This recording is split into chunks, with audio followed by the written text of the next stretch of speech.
What's up guys, Richard here. Welcome back to my Duolingo horror game series. Now, what you can see me doing on the screen is working on the intro cinematic for the level. Basically, this game works by starting at the main menu, then you go into a short story mode, and then you go into the cinematic, and finally, out of the cinematic, the player starts playing the level. So the idea is that you're the player, you're in the lobby, you've just woken up, you've heard something, the fire's crackling nicely, maybe it was your imagination, then boom!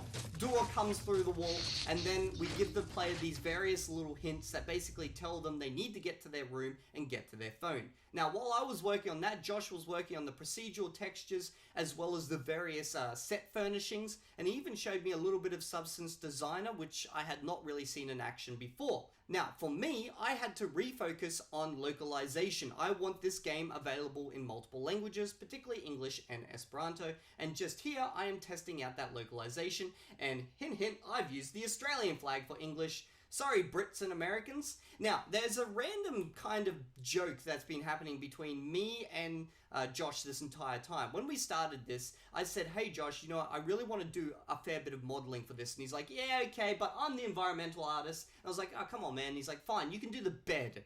And I was like, yes, I got the bed. And then I always got distracted and never did the bed. Instead, I did useless stuff. Well, it's not really useless, but I did other stuff like the door smashing or various sounds such as voices and footprints and other things. Like, I built the character within like 2 days, no problems.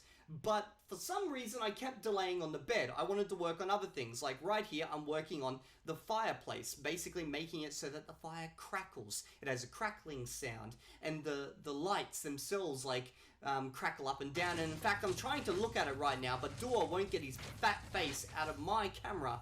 So you can see it's crackling right there. Then I started working on other things. I was like, how awesome would it be if when Duo's chasing you, he's behind you whispering random phrases in Esperanto. And then Josh comes in, ruins the day, and he's like, dude, how's the bed coming along? This room is looking really empty. And I'm like, yeah, I'm working on it. And then, of course, I had to quickly start sculpting it. And the sculpt, well, it came out pretty good, except for the fact that I forgot to delete the back faces and the bottom faces, and then I had to do a whole heap of work.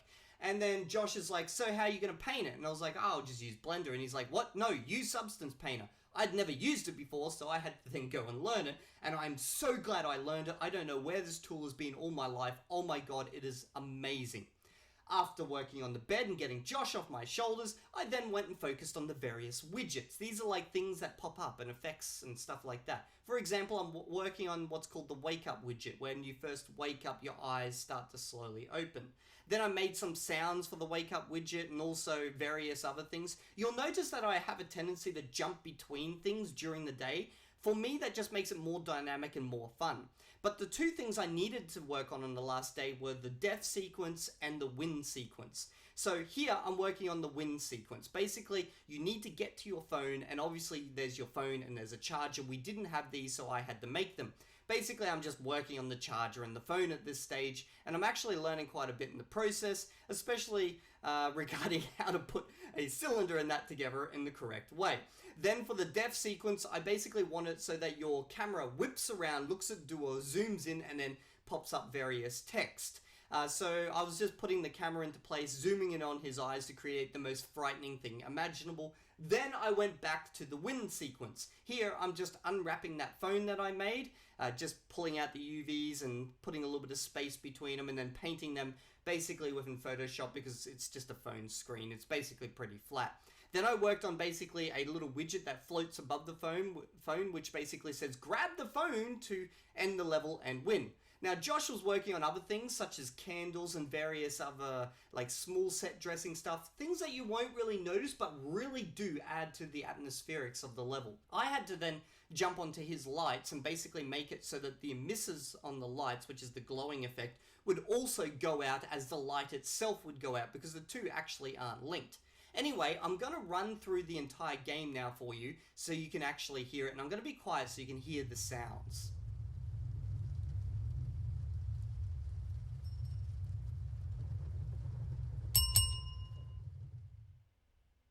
Okay, so basically this is the same as what you saw the other day. It just says, you haven't done your Duolingo lesson, your streak is about to break, and, what's going to happen.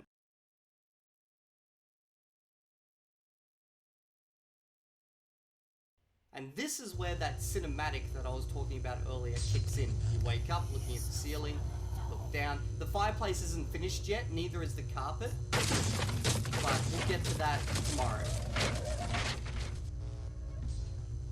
The first sequence I'm going to show you is basically the win state. What happens when you win a level.